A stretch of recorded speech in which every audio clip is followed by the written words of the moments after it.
মহামিলনের সম্প্রীতির এক উজ্জ্বল দৃষ্টান্ত হচ্ছে আজকের এই হিন্দু সম্মেলন।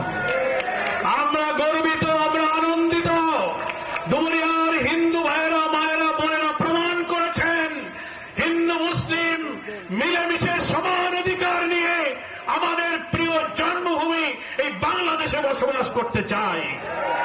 বছরের পর বছর যারা রাজনীতির কারণে হিন্দু, বৌদ্ধ, খ্রিস্টান, অন্য ধর্মের সম্প্রদায়ের লোকদের অধিকার হরণ করেছেন, স্বার্থ লুটে নিয়েছেন, রাজনৈতিক স্বার্থে ব্যবহার করেছেন, আজকে স্বাধীনতার 54 বছর পর তারা উপলব্ধি করেছেন বারবার যারা ক্ষমতায় গিয়েছেন তারা শুধু নিজেদেরই ভাগ্য বদল করেছেন, হিন্দু ভাই মা বোনদের কোন ভাগ্যের বদল করতে পারেননি। বাংলাদেশে বিভিন্ন সময়ে যারাই যখন দেশ শাসন করেছেন, রাজনীতি করেছেন, তাদের রাজনীতির স্বার্থে তারা হিন্দু সম্প্রদায়ের ভাই বোনদেরকে কিছু ভুল ধারণা, কিছু বিভ্রান্তি দিয়ে ধূম্র জালের মধ্যে তাদেরকে ব্যবহার করার চেষ্টা করেছেন। কি বলেন, ঠিক কিনা?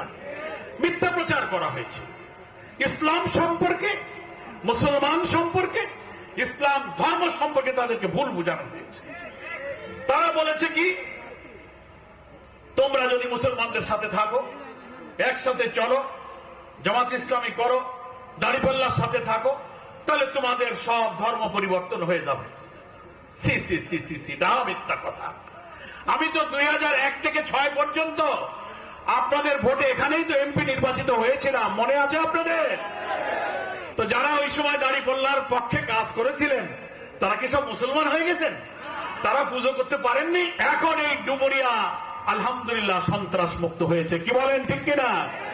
কিছু আন্ডা বাচ্চা তো থাকে ছোটখাটো, বড় একটা শৈল যদি থাকে তো তার সাথে শৈলের পোনা থাকে, থাকে কিনা বলেন? তো শৈল যদি চলে যায় তো পোনা আর বেশি দিন বাঁচে না। তো ইনশাল্লাহ যা ছোটখাটো আছে ইনশাল্লাহ থাকবে না। এদেশের মানুষ এখন নতুন কিছু চায়, পরিবর্তন চায়। We need change. আমরা পরিবর্তন চাই এবং সেই পরিবর্তন আমরাই আনবো। We will bring the change. আমরাই সেই পরিবর্তন আনতে চাই। আমরা লাঙ্গলের শাসন দেখেছি, ধানের শীষের শাসন দেখেছি, নৌকার শাসনও দেখেছি, নাকি বলেন? দুর্নীতি, চাঁদাবাজ, এইসব অপরাধ থেকে কোন দল কিন্তু বাদ যায়নি, নাকি বলেন? একটা দলই শুধু বাকি আছে, যারা আমরা সৎ লোকের কথা বলি, নৈতিকতার বলি, সেই সৃষ্টিকর্তার বিধানের শাসন হইলে পরে রাষ্ট্রটা কেমন চলে এটাই শুধু দেখতে বাকি আছে, নাকি বলেন?